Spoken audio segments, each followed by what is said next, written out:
Hello, Namaste. I'm Jayapalashri from Samskara Healing. Hi. This is my son Dushyant, episode We're 3. back. And we are here to talk about the importance of open communication between a teenage child and the parent. So, he has got a lot of questions on the DM, and I'm here to... To our DMs, but yeah. Your account's DMs.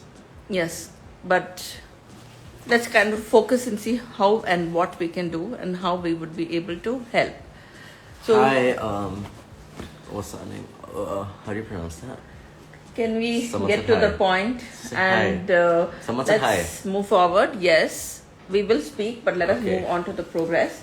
Cool. And so when we were talking about the kind of importance and what needs to be done, what you need to know is between a parent and a teenage child, there has to be an open communication.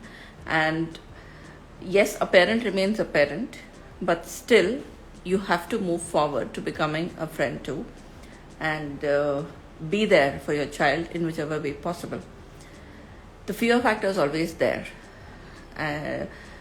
of moving onto the wrong path, doing the things that they're not supposed to do, getting anxious. I think I'm giving enough and more lectures to him. You have, yeah. And not to get onto the wrong, not to do the wrong, to always be there, to be supportive, to listen to what I'm saying, and things like that. Nevertheless, what I'm saying, what I'm doing, I always kind of try to see how and what way we can help and progress. So in that process, I want to ask Dushyant now, what's your next point about our communication and how do we take it forward, and what better way, or is there some lapse from my side? I don't really think so. I mean, anything that I want to say to you and anything that I have to say to you, I sort of do. I don't think there is any type of lapse per se. And it's always sort of just been like this open line, so nothing particularly. So when you see your peers Right. and you see the kind of thing, I don't want you to pick any names. I'm not asking you to do any such thing. But in general, do you feel that it's more important and essential that this kind of a thing goes out so that more and more people are aware? Yeah, I mean, so I don't want to comment on how my peers are being raised or anything, because I That's feel none to of each- our right. yeah, It's I not feel- our right to be. Yeah, I saying feel that. it's to each their own, and each Yeah. parent has their own method of I agree. like parenting their child, and they each have their own beliefs which they want to instill in their children. So, in that perspective, I'd say just like I wouldn't want to comment, but then on the perspective of it being on how I've been parented and how I've been raised, I am definitely proud and glad that I have an open communication with you. There might be some parents who feel it might not always be that necessary, but in my perspective, I feel it is necessary for me to have a good communication with you. Of course, this could vary from child to child, parent to parent. I'm speaking specifically. I understand, between the because two here of there us. comes the perceptions, Yeah. there comes the beliefs, there comes the each parent have their own ideology, their own principles, and they would love to raise them as per that. And there is nothing wrong. So no one is perfect, and trust me, there is no PhD out there. You learn by the day, and I think as each of my child turning and moving into the teenage phase, there were big learnings and lessons for me. So my learning still goes on. Now I see one child finish his teenage and moving into the 20s. I see the other one still in teenage, but the learnings are plenty, and I'm still trying to understand. Your other one has moved into 21 now. Yeah, but yes, so he has moved into the 20s. So it's still a learning. So I can never say that, yes, I've done it all or I'm a perfect parent. But when I see the kind of concerns, sometimes I see in teenagers where they fear to come up to their parents to say something. It could be for any reason. It could be for the fear to get shouted at, or kind of the parents getting Disapproval. upset. Yes. But I ask you, though I ask this question again and I repeat myself, how essential and important do you feel that you have to reach out to a parent to seek help? Depends what's the degree of the issue. if it's something which I can handle on my own, and I feel reaching out would, say, traumatize me mentally, which I've personally never had to, like, endure, touch wood. But, like, if there's any issue which I feel like coming to a parent, or if a child feels like coming to a parent is going to affect them adversely, and that's something they have to deal on their own, I feel in that situation they should go to another mature person to discuss this with. It could be an uncle, agree. it could be an aunt, it could be a school counselor, it could be a teacher, it could be anyone. It could be your friend's elder sister, it could be your own elder sister or brother. It could be But sometimes your elder sister brother also could be in the teens, and they. No, I mean I'm referring if they're like well matured. That is not like not like a 13-year-old asking a 15-year-old. Of course, age doesn't really define maturity.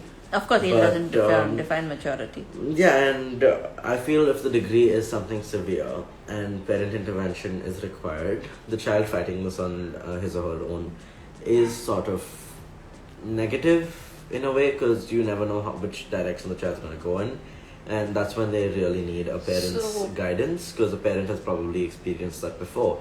And not necessarily a parent though, in this situation, can be any matured adult.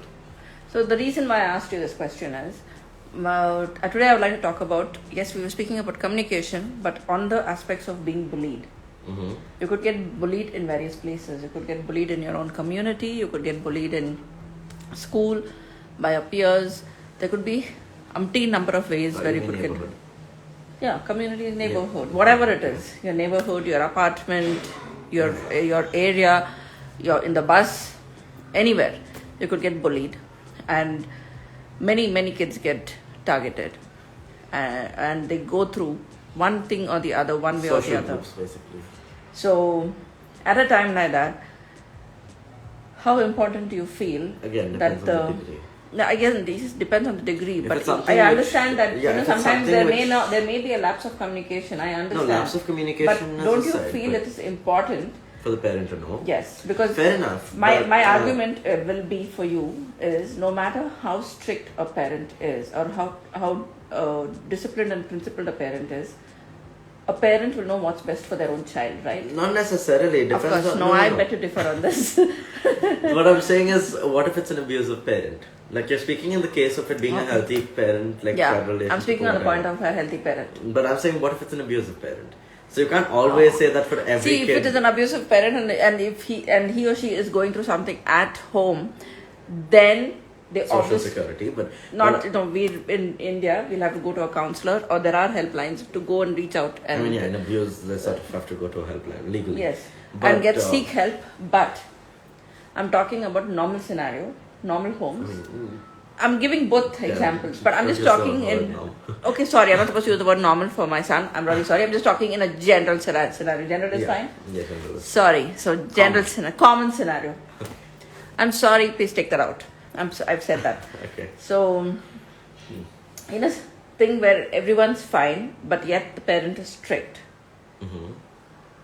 For me, I feel no matter how strict the parent is, it is important. Yeah, but it depends on the degree, don't you think? If it's something that can be sorted out on the playground, and if it's something which isn't mentally like traumatizing the child to the extent where parent intervention is required, if it's something which is just like a minor amount of name calling. Of course, name calling can also get traumatizing. It very much can. It depends from child to child. Labeling also can happen with that. Yes, definitely. But if it's something which is very mild, then it can also be something that happens in the playground and stays on the playground. But if it gets serious, or if say the child is actually getting disturbed by what's happening, they have to seek help of an adult. And now in this case, I wouldn't always say parent. I just mean help of a responsible and trustworthy adult. So here, I don't want to differentiate, which I know again you're going to pounce on me if I do, between boys and girls, each one to themselves. But even if it's a boy, and here I'm not talking in your whatever your language, I'm just generally saying. Because your language is difficult for me to understand. It's fine, but you take the effort to learn, so it's good. But in a situation, you mean terminology though, but okay. Terminology. So in that aspect like that, how important and essential is it? I feel, be it a boy or a girl, no matter what it is, at least the parent has a right to know, is my thought. Yeah, as a but then parent. that gender has nothing to do with No, it. 1 second. I'm saying further. So sometimes they are raised to believing that boys should know how to be strong and how to be, independent, and they should know how not to kind of get into a zone of crying or not do something. See, again, A lot do of you think that stu- endorses toxic masculinity? Yes, it does, but it is also there. We cannot deny it. So in a Okay. situation like that, don't you think it's fine even if it's a person like that? It's essential that they reach out if need be, especially if No, it's I mean going that- off the brink. If it becomes I mean, if the difficult. child actually is finding it traumatizing, even if it is a boy who was raised to believe that boy shouldn't cry, that boy should like go home and tell his or their parents, whatever the pronouns are, to address the issue. And okay, fair enough. There are cases where toxic masculinity is endorsed from when children are born.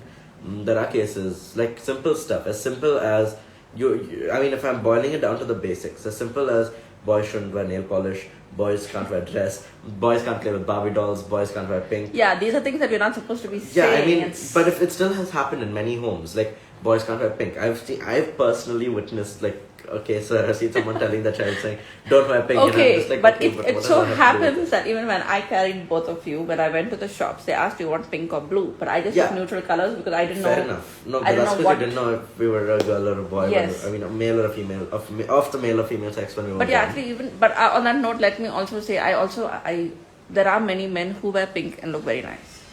I don't think color has anything to do with gender. Yeah, so for whatever you're saying, Yeah, I'm no, kind I'm of not agreeing with speaking about you. I know you're fine with it. But if you see 1 second, more of the broader thing, it's as simple as the time when we had to go shopping I forgot someone's baby shower or